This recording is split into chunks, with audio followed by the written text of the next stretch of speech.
La situation est un peu différente dans un département du territoire national, la Moselle.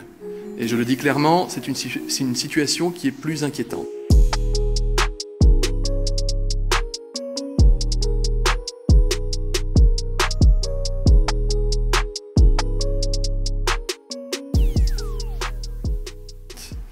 Nous avons identifié dans ce département de la Moselle plus de 300 cas de mutations évocatrices de variants sud-africains et brésiliens ces 4 derniers jours.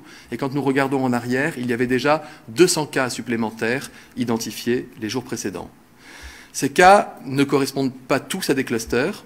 Les personnes malades n'ont pas nécessairement voyagé, n'ont pas nécessairement été en contact direct avec d'autres personnes ayant voyagé. Et nous faisons tout notre possible, évidemment, le maximum pour tracer et isoler tous les patients, les cas contacts, et ainsi casser les chaînes de contamination.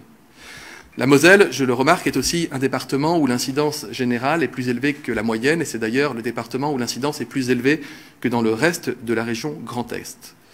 Nous n'avons pas à ce stade d'explication à la diffusion de ces variants dans ce territoire particulier de notre pays. Nous étudions évidemment toutes les pistes, notamment la proximité géographique de pays frontaliers.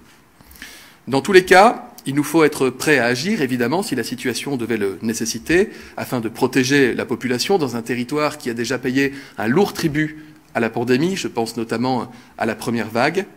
Et nous devons aussi agir, évidemment, pour limiter au maximum les risques de diffusion de ces variants au reste du territoire national. Je me rendrai demain en Moselle pour évaluer sur place la situation, échanger avec l'ensemble des élus du territoire, les acteurs de santé, le préfet, les responsables de l'agence régionale de santé.